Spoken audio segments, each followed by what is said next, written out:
Hello everyone, Hindi साहित्य संगम के इस यूट्यूब चैनल पर आप सभी का बहुत बहुत स्वागत है। आज की जो क्लास है वो है प्रैक्टिस सेट। ठीक है, हम इसमें प्रैक्टिस करेंगे और चैप्टर है हिंदी भाषा और उसका विकास से। ठीक है, क्योंकि इस चैप्टर से प्रश्न पूछे जाते हैं, तो हम ये सोचे हैं कि इससे जितने भी प्रश्न बनने वाले हैं उसको हम आज पढ़ लेंगे। ठीक है, तो टोटल हम 80 प्रश्न लिए हैं इस सीरीज में या इस प्रैक्टिस सेट में। तो चलिए शुरू करते हैं। और शुरू करने से पहले मैं आप लोगों को एक बात बताना चाहती हूँ, क्योंकि मैं जब क्लास लेती हूँ तो सबसे पहले मेरा फोकस होता है कि कितना समय इसमें जा रहा है। ठीक है, तो समय को ध्यान में रखते हुए मैं इधर उधर की बातें न करते हुए सिर्फ और सिर्फ प्रश्नों पर या जो थ्योरी क्लास होता है उस पर हम ज़्यादा फोकस करते हैं। ठीक है, लेकिन इस वजह से सभी लोगों को पता नहीं चल पाता है। तो कई सारे लोग कमेंट किए हैं, तो मुझे बताना ज़रूरी मैं समझी हूँ कि मुझे बताना ज़रूरी है कि जो लोग ये कह रहे हैं कि मैम आप डेली क्लास लीजिए, तो वो हमारे पुराने स्टूडेंट्स हैं और वो लोग हमसे बहुत दिनों से जुड़े हुए हैं, जब से मैं शुरू की हूँ क्लास अपना तब से। ठीक है, तो पहले मैं ये उन लोगों को बताना चाहूँगी कि पहले मैं फ्री थी, केवल पढ़ना और पढ़ाना मेरा काम था। तो एक एक दिन में 4-4 क्लास, कभी कभी 5-5, एग्ज़ाम के समय में 5-5 क्लास तक हम दिए हैं। ठीक है, साथ ही साथ जीएस के भी दिए हैं, लेकिन जितना हो पाता था मैंने अपना 100% दिया। और मैंने ये कहना नहीं चाहिए अपने मुंह से, लेकिन मैंने अपना धर्म निभाया, अपना जो कहना चाहिए अपना कर्म मैंने सच्चे दिल से किया है। ठीक है, और आज मैं जो बताऊं कि अब जॉब है तो 9 से 5 वहाँ रहना पड़ता है, फिर 5 बजे के बाद और 9 बजे के पहले जितना समय मिलता है उतने में मैं आप लोगों को कुछ न कुछ प्रोवाइड करने की कोशिश करती हूँ। और मेरा ध्येय ये नहीं रहता है कि हाँ पूरा हाई फाई बनाया जाए, क्योंकि मुझे उतना आता नहीं है। ठीक है, यूट्यूब के बारे में मुझे उतना आता नहीं है और ना ही मेरे पास उतने संसाधन हैं और ना समय है। ठीक है, लेकिन इतना मुझे आता है कि हाँ प्रश्न कैसे बन रहे हैं और कहाँ से प्रश्न पूछा जा रहा है। और इतने सारे हम एग्ज़ाम दे चुके हैं, नेट में भी हम देखें कि कैसे प्रश्न बन रहे हैं, और इन सब चीज़ों में भी देखे हैं बीपीएससी का लेवल कैसा है, यूपी टीजीटी पीजीटी का लेवल कैसा है, सब हम देखे हैं। तो इस तरह से इन सब को देखते हुए मैं आप लोगों को प्रश्न प्रोवाइड करती हूँ या थ्योरी क्लास कुछ भी हो प्रोवाइड करती हूँ। ठीक है, मुझे ये नहीं सोचना है कि व्यूज़ कितने आ रहे हैं, कितने लोग देख रहे हैं। 10 भी स्टूडेंट्स हमारे देख रहे हैं, मैं उतने से ही खुश हूँ। ठीक है, लेकिन उन लोगों का भी विश्वास बना रहना चाहिए कि हाँ यहाँ कुछ न कुछ ज़रूर है। और एक बात मैं और कहना चाहती हूँ कि मैं तो अपना कर्म कर देती हूँ, लेकिन आप लोग भी अपना कर्म न भूलिए, क्योंकि आप लोगों की वजह से ही इसका मतलब ये आगे जा सकता है। तो आप लोग शेयर करना बिल्कुल न भूलें, अपना कर्म जरूर करें, क्योंकि यहाँ पर कोई फीस कोई कुछ नहीं लग रहा है, बस आपको यहाँ पर अपना समय देना है। और मैं समझती हूँ समय का कीमत क्या है। ठीक है, क्योंकि मैं भी अपना बहुमूल्य समय देकर अब मैं आप लोगों को क्लास दे रही हूँ। आप लोग जब खुद ही जॉब में जाएंगे, भगवान करें, अब जब जाएंगे तो आप लोगों को पता चलेगा कि समय कितना मिल रहा है। ठीक है, तो चलिए ये सब टेंशन में ना पड़िए कि इतना क्लास दीजिए उतना क्लास दीजिए। सब लोगों के पास कोई ना कोई प्रैक्टिस सेट जरूर ही होगा। ये मत सोचिए कि ये प्रैक्टिस सेट सही नहीं है, वो प्रैक्टिस सेट सही नहीं है। सब प्रैक्टिस सेट एक ही होता है, थोड़ा इधर थोड़ा उधर। ठीक है, लेकिन हाँ एक चीज़ पे आप लोगों को विचार करना है कि आप लोग आंसर को वेरीफाई कर लीजिएगा कि आंसर इसमें सही दिया है या नहीं दिया है। ठीक है, तो चलिए ज़्यादा बात ना करते हुए मैं पहली बार इतना आप लोगों से बात की हूँ, क्योंकि जब मैं क्लास शुरू करती हूँ सिर्फ और सिर्फ मेरा फोकस प्रश्न पर रहता है। ठीक है, तो चलिए बाकी जो कुछ भी होगा आप लोगों की जो कुछ भी चिंताएं होंगी, जो भी बात होगा, आप लोग कमेंट में ज़रूर लिखिएगा और मैं उसका जवाब देने की 100% कोशिश करूँगी। ठीक है, मैं लाइव क्लास भी नहीं ले पाती हूँ कि आप लोगों से जुड़ सकूँ, आप लोगों के प्रश्नों के जवाब मैं दे सकूँ, आप लोगों के डाउट क्लियर कर सकूँ, लेकिन इतना तो ज़रूर है कि आप लोग कमेंट करेंगे तो मैं उन कमेंट को भले ही जस्ट ना देख पाऊँ, लेकिन कुछ देर बाद ज़रूर देखती हूँ। ठीक है, और मुझे इतना पता है कि मेरे कौन स्टूडेंट पुराने हैं और कौन स्टूडेंट अब आ रहे हैं। कोई बात नहीं, आप जो लोग नए हैं, चैनल पर नए हैं, चैनल को सब्सक्राइब कर लें, और जो हमारे पुराने हैं वो लोग शेयर ज़रूर करें। ठीक है, तो चलिए शुरू करते हैं आज की क्लास को। आज की क्लास को शुरू करने से देखिए यहाँ से पहला प्रश्न है, संविधान के किस अनुच्छेद में देवनागरी लिपि में लिखित हिंदी को संघ की राजभाषा घोषित किया गया है? संघ की राजभाषा घोषित किया गया है, यहाँ पूछ रहा है कि किस अनुच्छेद में। ठीक है, ऑप्शन दिया है 347, ऑप्शन बी है 348, ऑप्शन सी है 343, ऑप्शन डी है 345। उत्तर हो जाएगा आपका ऑप्शन सी 343। ठीक है, 343। आप लोग एक पेन और पेपर लेके बैठें, मैं हर बार कहती हूँ जब भी प्रैक्टिस करवाती हूँ, और 80 प्रश्न में से आप लोगों को 80 प्रश्न में से आप लोगों को बताना है कि कितने प्रश्न आप लोग सही कर पाए हैं। ठीक है, तो जब वीडियो ख़त्म हो जाए तो आप लोग लास्ट में ज़रूर कमेंट करें। इससे क्या होता है कि आप लोगों की तैयारी का पता चलता है। ठीक है, चलिए अगला प्रश्न है प्रश्न नंबर 2। भारतीय संविधान के किन अनुच्छेदों में राजभाषा संबंधी प्रावधानों का उल्लेख है? किन अनुच्छेदों में राजभाषा संबंधी प्रावधानों का उल्लेख है? ऑप्शन ए 343 से 351 तक, ऑप्शन बी है 434 से 315 तक, ऑप्शन सी है 443 से 135 तक, ऑप्शन डी है 334 से 153 तक। उत्तर हो जाएगा आपका ऑप्शन ए 343 से 351 तक। एक और बात मैं यहाँ पर पुटअप करना चाहूँगी कि आप लोगों को पता है कि मैं पांडे सीरीज़ चला रही हूँ। ठीक है, पांडे की पुस्तक नहीं कहेंगे, उसको गाइड कहेंगे। पांडे की गाइड जो है कितनी इम्पोर्टेंट है, जो लोग TGT PGT net JRF GIC की तैयारी कर रहे हैं हिंदी विषय से, उन लोगों को पता है। ठीक है, तो मैं भी ये ना सोचिए कि मेरा जॉब हो गया है तो मैं तैयारी नहीं करूँ, मेरा भी तैयारी अभी जारी ही है, और मैं जो पढ़ती हूँ मैं वही आप लोगों को प्रोवाइड करती हूँ। ठीक है, तो मुझे ये लगा कि इसका रिवीजन करना बहुत ज़रूरी है, इसलिए मैंने उसको शुरू किया है। तो जो लोग सीरीज़ नहीं देखे हैं अभी तक, वो लोग जाएं, और डे बाय डे मैं डालती हूँ उसको। ठीक है, डे बाय डे मैं उसको पढ़ाती हूँ। 30 दिन का मैंने समय रखा है, उसमें 30 दिन में इसको हम लोग कंप्लीट करेंगे, क्योंकि उसका एक एक जो लाइन है ना प्रश्न है, एक एक लाइन से प्रश्न बनता है। ठीक है, तो जो लोग नहीं देखे उसको देख लें। और चलिए यही मुझे बताना था आप लोगों को।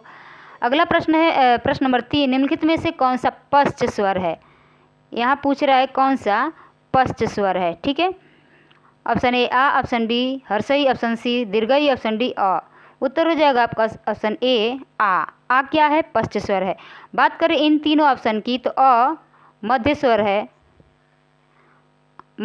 है, और हर्षई दीर्घई अग्र स्वर है। ठीक है, अग्र स्वर है, अग्र मध्य और पश्च।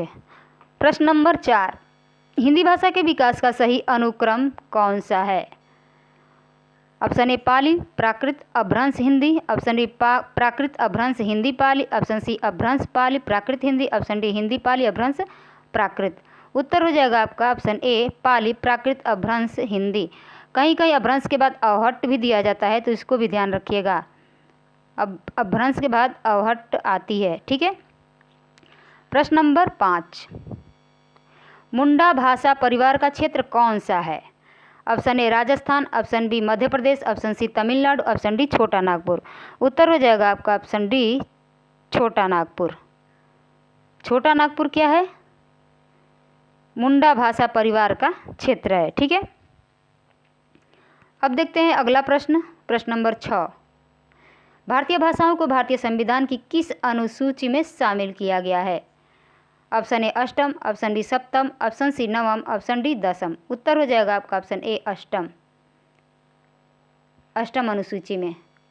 प्रश्न नंबर 7, ग्रीम नियम किस भाषा की ध्वनियों से संबंधित है? ग्रीम नियम, option A German, option B French, option C रूसी, ऑप्शन डी हिंदी।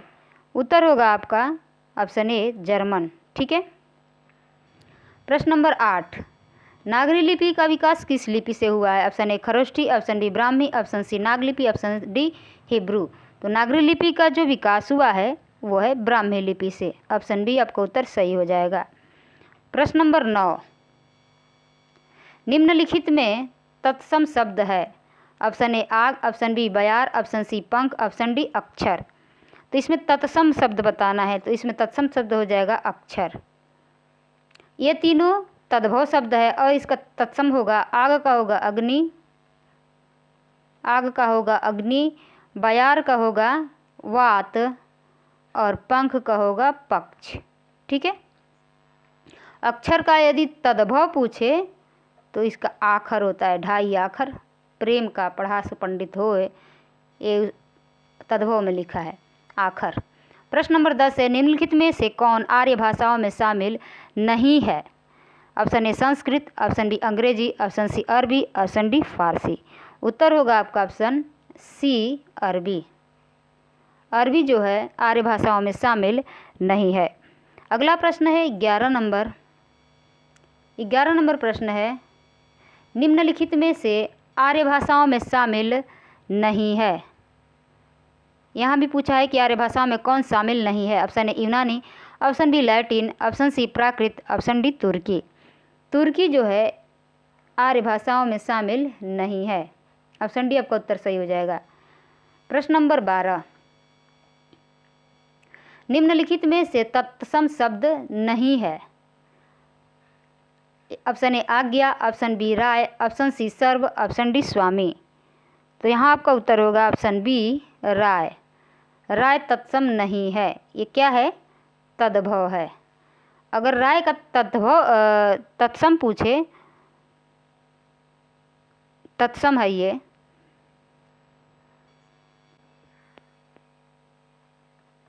राजा। ठीक है। प्रश्न नंबर 13, हिंदी की मूर्धन्य ध्वनियाँ हैं।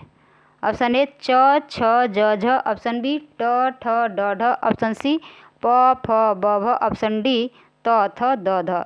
यहाँ मूर्धन्य ध्वनियाँ पूछ रहा है। ठीक है।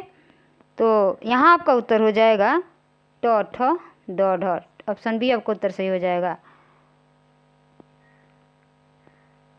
पहले होता है क वर्ग, क्या है? कंठ है। च वर्ग ये तालु है, तालव्य ध्वनियाँ हैं। और ये हो गया मूर्धन्य, ये हो गया दंत्य, दंत्य। ठीक है, दंत्य। और ये हो गया ओष्ठ, ओष्ठ ध्वनियाँ। ठीक है। कंठ यहाँ नहीं है, क वर्ग है। क वर्ग क्या कहलाता है? क वर्ग कंठ ध्वनि है। कंठ, तालु ये मूर्धा हो गया, दंत, ओष्ठ। अगला प्रश्न है प्रश्न नंबर 14, मान स्वरों की संख्या कितनी है? Option A 8, option B 6, option C 4, option D 2। तो मान स्वरों की संख्या 8 है। जो पांडे एंड पांडे सीरीज पढ़ रहे हैं टोटल ये वहाँ पर मिल जाएंगे। ठीक है। प्रश्न नंबर 15 है, हिंदी का पाणिनि, हिंदी का पाणिनि किसे को कहा जाता है? ऑप्शन ए Kamta Prasad Guru, option B Ramchandra Verma, option C Bholanath Tiwari, option D Kishoridas Vajpeyi. तो हिंदी का पाणिनि कहा जाता है कामता प्रसाद गुरु को। ऑप्शन ए उत्तर आपका सही हो जाएगा। प्रश्न नंबर 16, प्रश्न नंबर 16 है, अंग्रेज फ्रांसीसी रिपोर्ताज कूपन, अंग्रेज फ्रांसीसी रिपोर्ताज कूपन कारतूस शब्द किस भाषा के हैं? ऑप्शन ए अंग्रेजी, option B French, option C पुर्तगाली, ऑप्शन डी जर्मन। यहाँ आपका उत्तर हो जाएगा फ्रेंच। ठीक है। ये सब फ्रेंच भाषा के शब्द हैं। 17 नंबर प्रश्न है, किस विद्वान ने उक्ति व्यक्ति प्रकरण की भाषा को प्राचीन कोसली कहा है? Option A doctor Suniti Kumar Chatterji, option B doctor Namvar Singh, option C doctor Dhirendra Verma, option D Rahul Sankrityayan. तो उत्तर आपका हो जाएगा डॉक्टर सुनीत कुमार चटर्जी ने उक्ति व्यक्ति प्रकरण की भाषा को प्राचीन कोसली कहा है। एक और बात है, उक्ति व्यक्ति प्रकरण के लेखक कौन है? आप लोग कमेंट करके ज़रूर बताइएगा, उक्ति व्यक्ति प्रकरण के लेखक कौन है। ठीक है। अगला प्रश्न है प्रश्न नंबर 18, निम्नलिखित बोलियों में से कौन सी बोली उत्तर प्रदेश में नहीं बोली जाती है? Option A Awadhi, option B खड़ी Boli, option C Maithili, option D Braj. उत्तर होगा आपका ऑप्शन सी मैथिली उत्तर प्रदेश में नहीं बोली जाती है। मगही, मैथिली, भोजपुरी ये बिहारी हिंदी के अंतर्गत आता है। और यहाँ पूछ रहा है निम्नलिखित बोलियों में से कौन सी बोली उत्तर प्रदेश में नहीं बोली जाती है। तो ध्यान रखिएगा, अवधी भी बोली जाती है, खड़ी बोली भी बोली जाती है और ब्रज, लेकिन यह उत्तर प्रदेश में नहीं बोली जाती है। अगला प्रश्न है प्रश्न नंबर 19, पुरानी हिंदी नामकरण किसने किया? Option A Hazari Prasad Dwivedi, option B Ramchandra Shukla, option C Insha Allah Khan, option D Chandradhar Sharma Guleri. उत्तर होगा आपका चंद्रधर शर्मा गुलेरी पुरानी हिंदी का नामकरण किए हैं। प्रश्न नंबर 20, हिंदी को राजभाषा के रूप में मान्यता कब मिली है? ऑप्शन ए 26 जनवरी 1950, ऑप्शन बी 14 सितंबर 1949, ऑप्शन सी 15 अगस्त 1947, ऑप्शन डी 14 सितंबर 1955। उत्तर हो जाएगा आपका ऑप्शन 14 सितंबर 1949, ऑप्शन बी। ठीक है, ऑप्शन बी आपका उत्तर सही हो जाएगा। प्रश्न नंबर 21, पाणिनि ने किस ग्रंथ के द्वारा भाषा को एक रूपता देने का प्रयास किया? Option A Mahabhashya, option B Ashtadhyayi, option C Yoga Vasishtha, option D Brihaspati नीतिसार।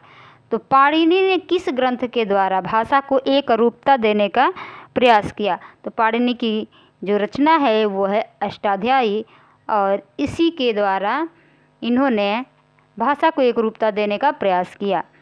प्रश्न नंबर 22, शब्द रचना में किसका योगदान नहीं होता? Option A Pratyaya, option D पद, ऑप्शन सी धातु, ऑप्शन डी उपसर्ग। यहाँ उत्तर हो जाएगा आपका ऑप्शन बी पद। शब्द रचना में पद का योगदान नहीं होता, क्योंकि शब्द पद से छोटा है और पद मिलता है शब्दों के योग से। ठीक है, कई सारे शब्दों के योग से पद बनता है, इसलिए यहाँ शब्द रचना में पद का योगदान नहीं होता। ये छोटी छोटी मगर बहुत ही इम्पोर्टेंट बातें हैं, इम्पोर्टेंट प्रश्न है, इसको ध्यान रखिएगा।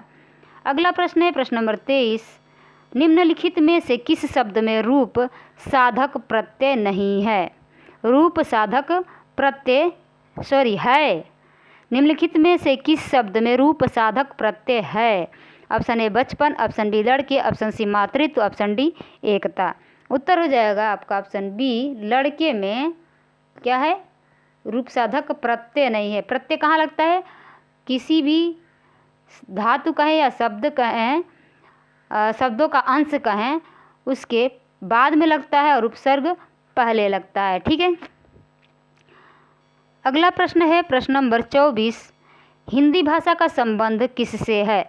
डिफाइन करेंगे तो ज़्यादा समय लगेगा, वैसे प्रैक्टिस सेट है, इसमें हम डिफाइन नहीं करेंगे, आप लोग इसका आंसर दीजिए। ठीक है, जो क्लास होता है उसमें हम डिफाइन करते ही हैं। तो यहाँ पूछ रहा है कि हिंदी भाषा का संबंध किससे है? ऑप्शन ए सौरसेनी अपभ्रंश से, ऑप्शन बी अपभ्रंश से, ऑप्शन सी पश्चिमी प्राकृत से, ऑप्शन डी प्राकृत से। उत्तर होगा आपका ऑप्शन ए सौरसेनी अपभ्रंश से। ठीक है, सौरसेनी अपभ्रंश से। ये सब प्रश्न जब भी कहीं आता है तो मैं बार बार आप लोगों को बताती हूँ कि सबसे पहले अपभ्रंश को 3 भागों में बांटा गया है। ठीक है, सौरसेनी अपभ्रंश, अर्धमागधी अपभ्रंश और मागधी अपभ्रंश। सौरसेनी हो गया, अर्धमागधी हो गया और मागधी हो गया। ठीक है, मागधी हो गया, बड़ा बढ़िया लिख रहे हैं, मागधी हो गया। उसके बाद से 3 अपभ्रंश हो गए। अब 3 अपभ्रंशों से 5 उपभाषाएं निकली हैं अर्धमागधी से। सबसे पहले सौरसेनी से देखते हैं। सौरसेनी अपभ्रंश से 3 उपभाषाएं निकली हैं, वो कौन कौन सी हैं? पश्चिमी हिंदी, राजस्थानी हिंदी और राजस्थानी हिंदी और पहाड़ी हिंदी। ठीक है, ये किससे निकली है? ध्यान रखिएगा, सौरसेनी से। ठीक है, सौरसेनी से। अर्धमागधी की बात करें तो अर्धमागधी से वही पूर्वी हिंदी निकली है, अर्धमागधी से पूर्वी हिंदी। ठीक है, और मागधी से बिहारी हिंदी, जो अभी हम ऊपर चर्चा किए हैं। और बिहारी के अंतर्गत 3 उपबोलियाँ आती हैं, 3 बोलियाँ आती हैं, बिहारी, मैथिली और मगही मैथिली और भोजपुरी। बिहारी के अंतर्गत मगही, मैथिली और भोजपुरी। मगही, मैथिली और भोजपुरी। ठीक है, भोजपुरी। अब देखते हैं पूर्वी हिंदी। इसको किस नाम से जाना जाता है? कई बार हम यही कहते हैं ABC, यानी अवधी, बघेली और छत्तीसगढ़ी। ठीक है, छत्तीसगढ़ी ये आता है। और जो सौरसेनी अपभ्रंश है, इससे जो 3 उपभाषाएं निकली थी, पश्चिमी, राजस्थानी और पहाड़ी, तो पश्चिमी से 6 बोलियां निकलती हैं। वो कौन कौन सी हैं? ब्रजभाषा, ब्रकबुहकौद, ब्रजभाषा, ब्रजभाषा, कन्नौजी, बुंदेली,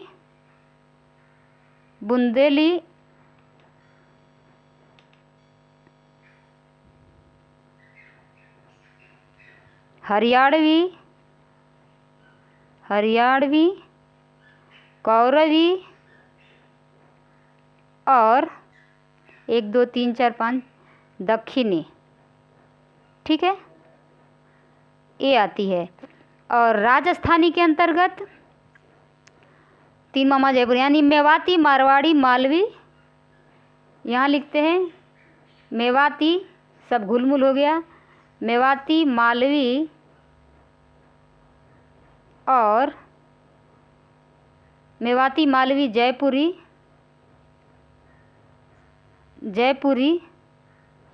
और एक है मारवाड़ी।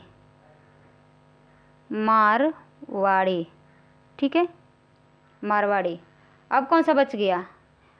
पश्चिमी हिंदी का हो गया 6, राजस्थानी का हो गया, ये हो गया। फिर पहाड़ी हिंदी क्या आता है? कुमाऊनी, गढ़वाली 2 ही आता है पहाड़ी हिंदी के अंतर्गत। कुमाऊनी और गढ़वाली। ठीक है, गढ़वाली।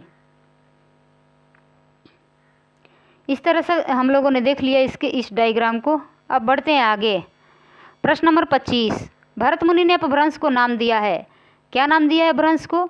ऑप्शन ए लोक भाषा, ऑप्शन डी जन भाषा, ऑप्शन सी देश भाषा, ऑप्शन डी अशुद्ध भाषा। उत्तर हो जाएगा आपका जन भाषा। ऑप्शन डी उत्तर आपका सही हो जाएगा। प्रश्न नंबर 26, ग्रिम नियम का संबंध किससे है? ऑप्शन ए स्वनिम विज्ञान, ऑप्शन डी बोली विज्ञान, ऑप्शन सी अर्थ विज्ञान, ऑप्शन डी कोश विज्ञान। हो जाएगा आपका उत्तर ऑप्शन ए स्वनिम विज्ञान। ग्रिम नियम का संबंध स्वनिम विज्ञान से। प्रश्न नंबर 27, हिंदुस्तानी भाषा का रूप क्या है?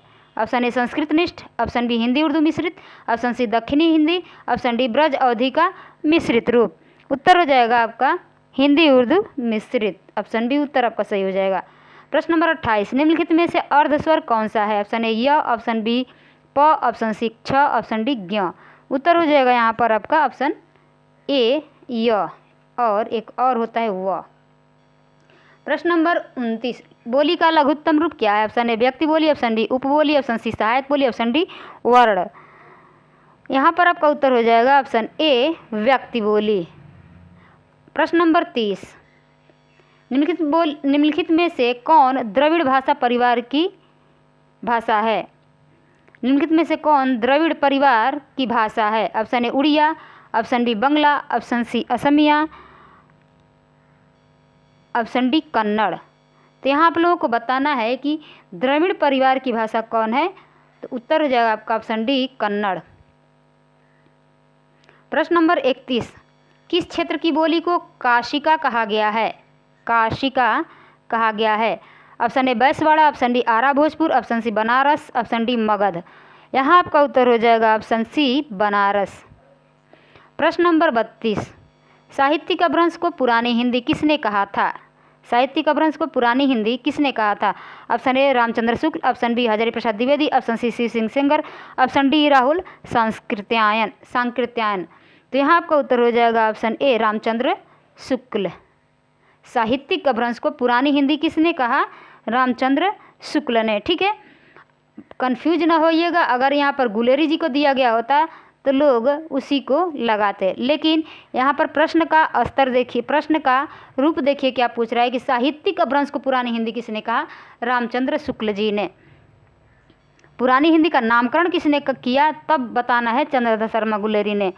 अगला प्रश्न है 33 नंबर, निम्नलिखित में से कौन भारोपीय परिवार की भाषा नहीं है। Option A Marathi, option B Gujarati, option C Malayalam, option D Hindi. यहाँ उत्तर हो जाएगा आपका ऑप्शन सी मलयालम। प्रश्न नंबर 34, संविधान की 8वीं अनुसूची में कौन सी भाषा शामिल नहीं है। Option A Bodo, option D B Maithili, option C Bhojpuri, option D Dogri. उत्तर हो जाएगा आपका भोजपुरी जो है संविधान की 8वीं अनुसूची में शामिल नहीं है। प्रश्न नंबर 35, बिहारी उपभाषा वर्ग के अंतर्गत कौन सी बोली नहीं आती। Option A Bhojpuri, option B Bundeli, option C Magahi, option D Maithili. हम डायग्राम के तहत अभी हम ऊपर बताए हैं कि बिहारी उपभाषा वर्ग के अंतर्गत कौन सी बोली नहीं आती। यहाँ आपका उत्तर हो जाएगा ऑप्शन बी बुंदेली। ठीक है, मगही, मैथिली और भोजपुरी बिहारी भाषा के अंतर्गत आती है, लेकिन बुंदेली नहीं आती है। अब आपको बताना है, बताएंगे नहीं कि बुंदेली किस उपभाषा के अंतर्गत आती है, कमेंट करके बताना है। ठीक है, प्रश्न नंबर 36, खड़ी बोली के लिए सुनीत कुमार चटर्जी ने किस शब्द का प्रयोग किया है। ऑप्शन ए जनपदीय हिंदुस्तानी, ऑप्शन बी वर्नाक्यूलर हिंदुस्तानी, ऑप्शन सी कौरवी, ऑप्शन डी रेखता। यहाँ आपका उत्तर हो जाएगा ऑप्शन ए जनपदीय हिंदुस्तानी। प्रश्न नंबर 37, हिंदी वर्णमाला में अंग और अह क्या है। हिंदी वर्णमाला में अंग और अह क्या है। ऑप्शन ए स्वर, ऑप्शन बी व्यंजन, ऑप्शन सी अयोगवा, ऑप्शन डी संयुक्ताक्षर। यहाँ उत्तर हो जाएगा आपका ऑप्शन सी अयोगवा। ठीक है, आगे देखते हैं प्रश्न नंबर 38, अपभ्रंश की उत्तरकालीन अवस्था का नाम है। अपभ्रंश की उत्तरकालीन अवस्था का नाम है। Option A Pali, option B Prakrit, option C Sanskrit, option D Avahatta. उत्तर होगा आपका ऑप्शन डी अवहट्ट। अभी हम ऊपर जो दूसरा तीसरा प्रश्न था उसी में बताए हैं। ठीक है, प्रश्न नंबर 39, अपभ्रंश में कुल कितने स्वर थे। अपभ्रंश में कुल कितने स्वर थे। Option A 8, option B 12, option C 10, option D 9। उत्तर होगा आपका ऑप्शन ए 8। अभी कितने हैं हिंदी में कुल स्वरों की संख्या 11, और जो 2 है वो अयोगवा है, 11 माना जाता है। प्रश्न नंबर 40, मगही किस हिंदी प्रदेश की बोली है। Option A Madhya Pradesh, option B Bihar, option C Rajasthan, option D Chhattisgarh.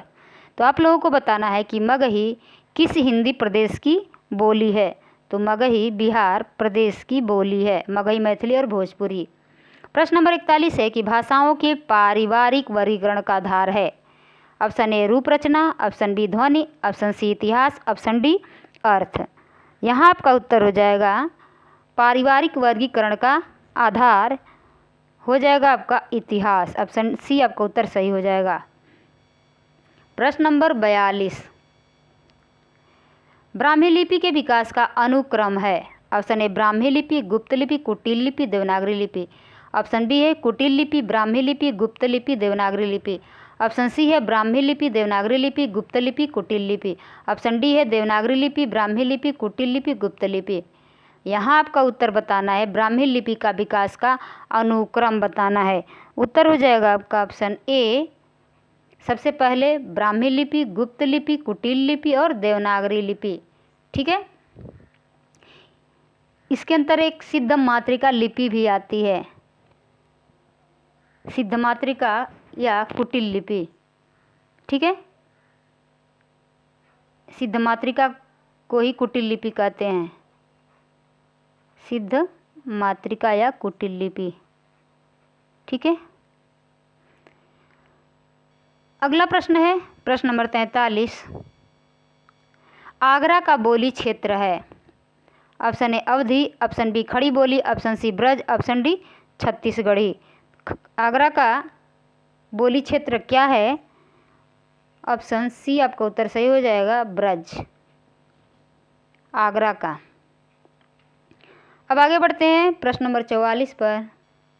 Doctor Suniti Kumar Chatterjee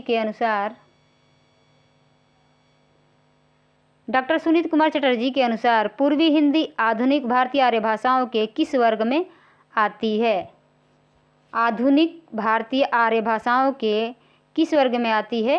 पूर्वी हिंदी। किनके अनुसार? डॉक्टर सुनीत कुमार चटर्जी के अनुसार। Option A Udichya, option B Pratichya, option C Madhyadeshiya, option D Prachya. यहाँ उत्तर हो जाएगा आपका ऑप्शन डी प्राच्य। प्राच्य के अंतर्गत पूर्वी हिंदी आती है। प्रश्न नंबर 45, डॉक्टर धीरेन्द्र वर्मा ने वैदिक ध्वनियों की संख्या मानी है, कितनी मानी है? ऑप्शन ए 13 स्वर 38 व्यंजन टोटल 51, ऑप्शन बी 12 स्वर 34 व्यंजन टोटल 46, ऑप्शन सी 15 स्वर 41 व्यंजन टोटल 56, ऑप्शन डी 14 स्वर 36 व्यंजन टोटल 50। यहाँ आपको उत्तर बताना है। इसका उत्तर हो जाएगा ऑप्शन ए 13 स्वर 38 व्यंजन टोटल 51 इन्होंने माने हैं ध्वनियों की संख्या। किन ध्वनियों की संख्या? वैदिक ध्वनियों की संख्या। प्रश्न नंबर 46, सिंधी भाषा का विकास अपभ्रंश की किस बोली से माना जाता है? सिंधी भाषा का विकास अपभ्रंश की किस बोली से माना जाता है? Option A Brachada, option B Paishachi, option C Magadhi, option D Ardhamagadhi. तो सिंधी भाषा का विकास अपभ्रंश की किस बोली से माना जाता है? उत्तर हो जाएगा आपका ब्राचड़। ठीक है, ब्राचड़ से हिंदी भाषा का विकास माना जाता है। प्रश्न नंबर 47, इनमें से कौन सी भाषा भारतीय संविधान की 8वीं अनुसूची में नहीं है? Option A Dogri, option B Santhali, option C Bodo, option D Bhojpuri. अक्सर भोजपुरी को ही ऑप्शन में दिया जाता है, ध्यान रखिएगा। भोजपुरी को 8वीं अनुसूची के अंतर्गत नहीं रखा गया है। प्रश्न नंबर 48, इनमें से किस शब्द में उपसर्ग नहीं है? ऑप्शन ए अपमान, ऑप्शन डी अपराध, ऑप्शन सी अपयश, ऑप्शन डी अपमति। उत्तर होगा आपका अपयश। अपयश में उपसर्ग नहीं है, अपयश में उपसर्ग नहीं है। अब आप लोग कहेंगे कि अप और यश मिला के अपयश हो जाएगा, ठीक है, लेकिन इसमें उपसर्ग नहीं लगा है, ये अपयश एक शब्द है। अगला प्रश्न है, लेकिन मुझे इसमें डाउट है क्योंकि यश का भी अर्थ निकलता है और अप का भी अर्थ निकलता है, इसलिए मेरे हिसाब से यहाँ उपसर्ग सहित दोनों है, रहित कोई नहीं है, यानी सब में उपसर्ग लगा हुआ है। ठीक है, शायद यह क्वेश्चन ही गलत है, लेकिन आंसर की में यही है कि इसमें सी को उत्तर माना गया है। ठीक है, अगला प्रश्न है प्रश्न नंबर 49, इनमें से किसको संविधान की 8वीं अनुसूची में सम्मिलित नहीं किया गया है? Option A Dogri, option B Maithili, option C Braj, option D Asamiya. उत्तर हो जाएगा आपका ब्रज। ठीक है, ऑप्शन सी आपका उत्तर सही हो जाएगा। 8वीं अनुसूची में सम्मिलित नहीं है, एक भोजपुरी देख लिए, एक ब्रज भी देख लिए। अगला प्रश्न है प्रश्न नंबर 50, भारोपीय परिवार की भाषा नहीं है। Option A Celtic, option B Italic, option C Germanic, option D Siouan. उत्तर हो जाएगा आपका ऑप्शन डी सियोयन, भारोपीय परिवार की भाषा नहीं है। प्रश्न नंबर 51, प्रश्न नंबर 51, आधुनिक आर्य भाषाओं के वर्गीकरण के अनुसार पूर्वी समुदाय की भाषा नहीं है। Option A Oriya, option B Marathi, option C Bihari, option D Bangla. यहाँ का उत्तर क्या हो जाएगा? आधुनिक आर्य भाषाओं के वर्गीकरण के अनुसार पूर्वी समुदाय की भाषा नहीं है। उत्तर हो जाएगा आपका ऑप्शन बी मराठी। ठीक है, प्रश्न नंबर 52, हिंदुस्तानी शब्द यूरोप के लोगों की देन है। हिंदुस्तानी शब्द यूरोप के लोगों की देन है, यह कोटेशन है, और यह कथन किसका है? ऑप्शन ए गारसा दत्तासी, option B Shiv Singh Sengar, option C Grierson, option D Ramchandra Shukla. यहाँ उत्तर हो जाएगा आपका ऑप्शन सी ग्रियर्सन। ग्रियर्सन का यह कोटेशन है कि हिंदुस्तानी शब्द यूरोप के लोगों की देन है। प्रश्न नंबर 53, दोहा या दुहा किस भाषा का लोकप्रिय छंद रहा है? Option A Pali, option B Prakrit, option C Apabhramsa, option D अवधि। यहाँ आपका उत्तर हो जाएगा आपका ऑप्शन सी अपभ्रंश। और यह सब हम जो सीरीज पांडे सीरीज पढ़ रहे हैं उसमें दिया है। ठीक है, तो जो इस प्रश्न का सही सही उत्तर देना चाहते हैं उन लोगों को वो जो सीरीज़ है 6 क्लास उसको देखना पड़ेगा। ठीक है, देखने के बाद ही इसका आंसर वो लोग दे पाएंगे। अगर कोई पहले से तैयारी कर रहा है उनके लिए तो ये सही है। अगला प्रश्न है 54 नंबर, पश्चिमी हिंदी की 2 बोलियों का सही युग्म है। Option A Kannauji Awadhi, option B Braj Bagheli, option C Chhattisgarhi Bangru, Bangaru हो गया है, बांगरू होगा, ऑप्शन डी खड़ी बोली बुंदेली। तो पश्चिमी हिंदी की 2 बोलियों का सही युग्म कौन सा है? उत्तर हो जाएगा आपका ऑप्शन डी खड़ी बोली और बुंदेली। प्रश्न नंबर 55, अर्धमागधी अपभ्रंश से विकसित बोली है। अर्धमागधी अपभ्रंश से विकसित बोली कौन सी है? Option A Bangru, option B Bagheli, option C Brajbhasha, option D Bhojpuri. उत्तर होगा आपका ऑप्शन बी बघेली। अगला प्रश्न है प्रश्न नंबर 56, निम्नलिखित में से किस भाषा को संविधान के 8वीं अनुसूची में सम्मिलित नहीं किया गया है? Option A Dogri, option B Manipuri, option C Maithili, option D Chhattisgarhi. उत्तर हो जाएगा आपका ऑप्शन डी छत्तीसगढ़ी। अवधी बघेली छत्तीसगढ़ी ये पूर्वी हिंदी की बोलियां हैं और यहाँ पूछ रहा है कि 8वीं सूची में सम्मिलित नहीं है तो छत्तीसगढ़ी। प्रश्न नंबर 57, इनमें से कौन सी बोली आकार बहुला है? Option A Khari Boli, option A Braj, option C Bundeli, option D Kannauji.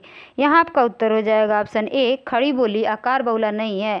ठीक, आकार बहुला है, सॉरी खड़ी बोली आकार बहुला है और इकार बहुला पूछे तो भोजपुरी।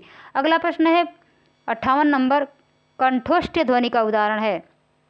कंठोष्ठ ध्वनि का उदाहरण है ऑप्शन ए ऑप्शन बी ए, ऑप्शन सी क, ऑप्शन डी त।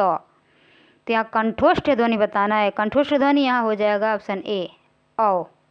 ओ और औ कंठोष्ठ ध्वनियाँ हैं। ये सिर्फ कंठ है, नहीं डिफाइन नहीं करेंगे, ज़्यादा समय हो जाएगा। अगला प्रश्न है प्रश्न नंबर 59, इनमें से कौन सी ध्वनि संयुक्त व्यंजन है? संयुक्त व्यंजन है ऑप्शन ए क्य, ऑप्शन बी च, ऑप्शन डी सी ट, ऑप्शन डी औ। तो यहाँ आपको बताना है कि कौन सी संयुक्त व्यंजन है। तो संयुक्त व्यंजन कहने का मतलब दो अलग अलग व्यंजन का योग जो होता है वो संयुक्त व्यंजन होता है। ये क्या है? ये द्वितीय व्यंजन में आएगा क्योंकि ये एक ही व्यंजन 2 बार है। ठीक है, प्रश्न नंबर 60, प्रयत्न के आधार पर ल किस प्रकार की ध्वनि है? ऑप्शन ए पार्श्विक, ऑप्शन बी उत्क्षिप्त, ऑप्शन सी प्रकंपित, ऑप्शन सी संघर्षहीन। यहाँ आपका उत्तर हो जाएगा आपका ऑप्शन ए पार्श्विक। उत्क्षिप्त किसे कहते हैं? ड ड़ और ढ़ को उत्क्षिप्त व्यंजन कहते हैं। प्रकंपित र को कहते हैं, लुंठित और प्रकंपित दोनों। ठीक है, आगे बढ़ते हैं। प्रश्न नंबर 61, इनमें से कौन सा युग्म अघोष ध्वनि है? ऑप्शन ए ग घ, ऑप्शन बी ड ढ, ऑप्शन सी प फ, ऑप्शन डी द ध। उत्तर हो जाएगा आपका ऑप्शन बी ऑप्शन सी प फ। प फ क्या है? अघोष,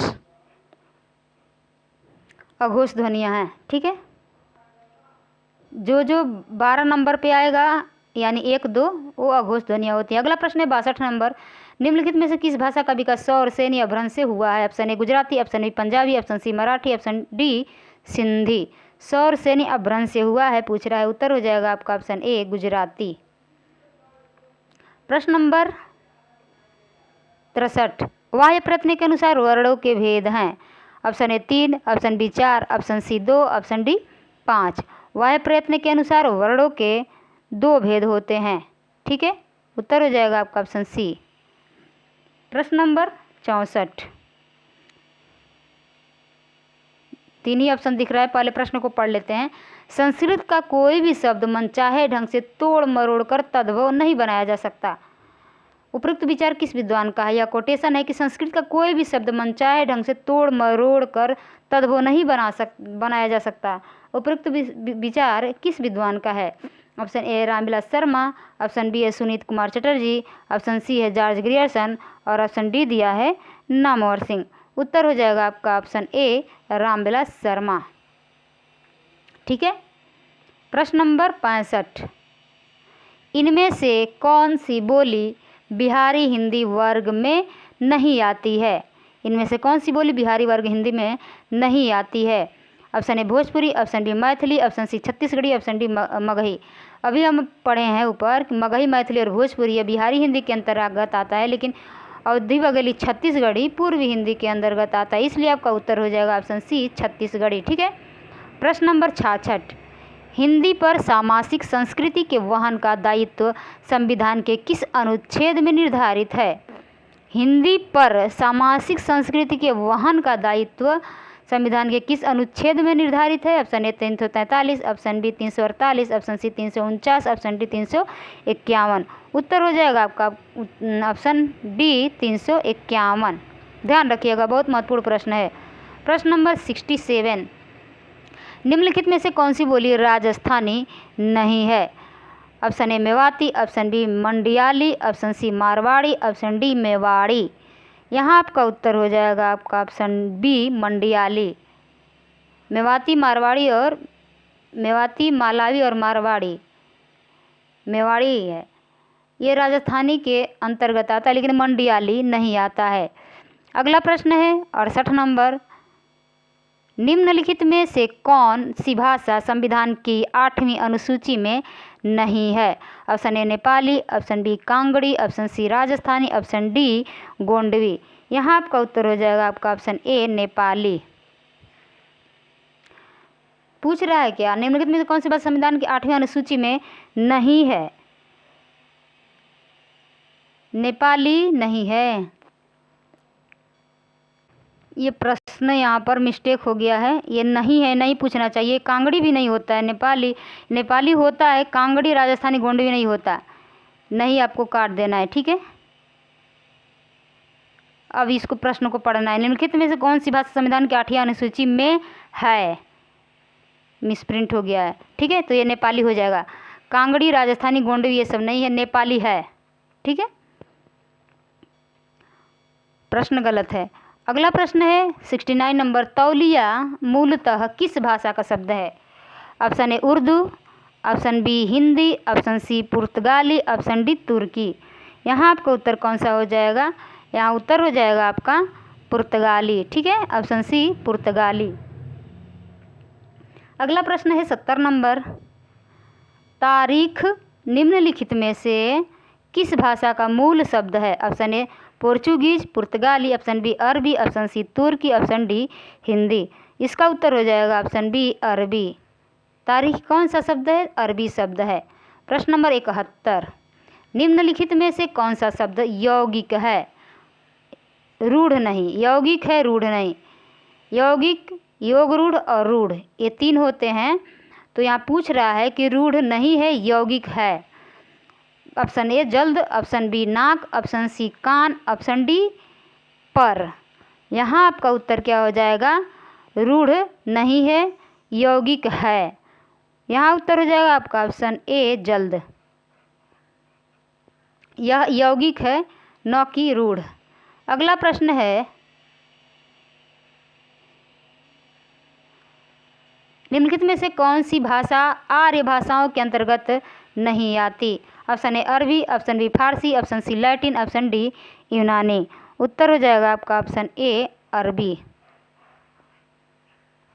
अगला प्रश्न है 73 नंबर, निम्नलिखित में से कौन सी भाषा आर्य भाषाओं में शामिल नहीं है? Option A Sanskrit, option D Prakrit, option C तुर्की, ऑप्शन डी अंग्रेजी। उत्तर हो जाएगा आपका ऑप्शन सी तुर्की।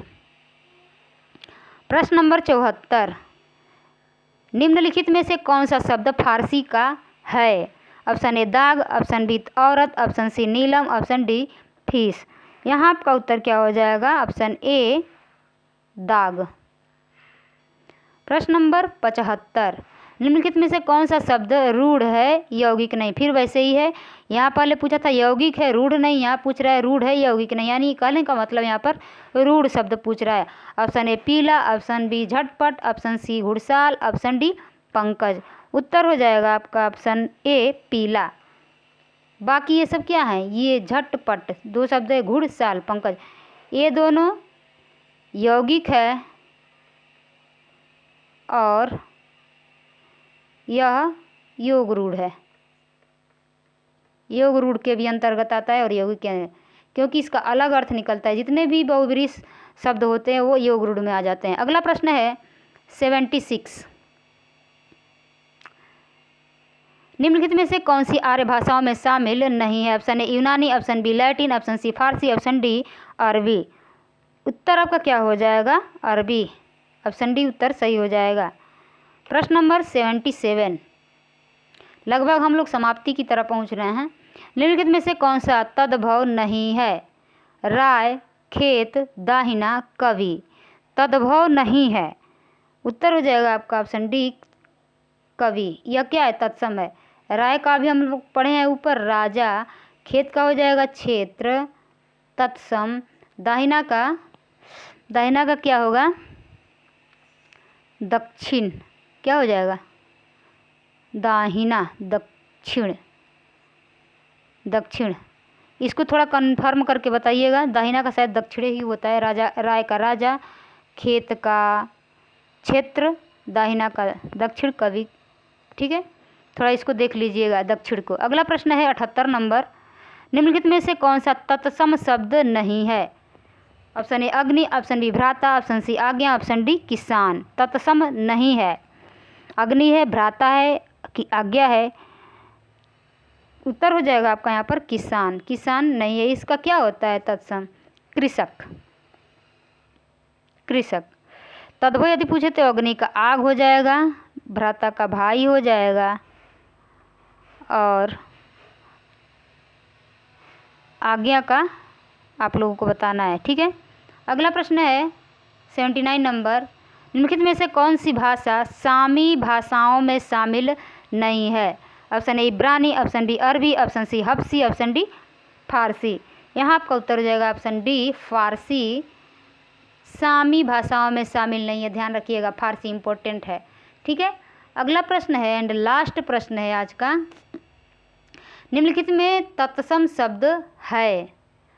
ऑप्शन ए आग, ऑप्शन बी बयार, ऑप्शन सी पंख, ऑप्शन डी अक्षर। यह तो लग रहा है रिपीट हो गया क्वेश्चन, इसके पहले भी हम लोग पढ़े हैं। और यहाँ आपका उत्तर क्या हो जाएगा? उत्तर हो जाएगा ऑप्शन डी अक्षर। ठीक है, अक्षर। इसका तद्भव हम बताए थे आखर, और आग का तत्सम अग्नि, बयार का तत्सम वात, और पंख का क्या बताए थे? पक्ष।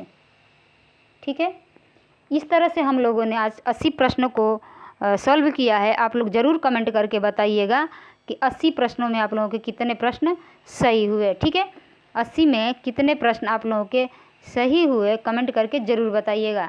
ठीक है, तो आज की ये क्लास आप लोगों को कैसी लगी? और हाँ, एक बात और, किसी ने कमेंट किया था कि मैम इसके साथ साथ जीके जीएस के भी प्रश्न करवाइए, तो मैं कह नहीं सकती हूँ, क्योंकि अगर समय मिलेगा तो मैं कोशिश करूँगी।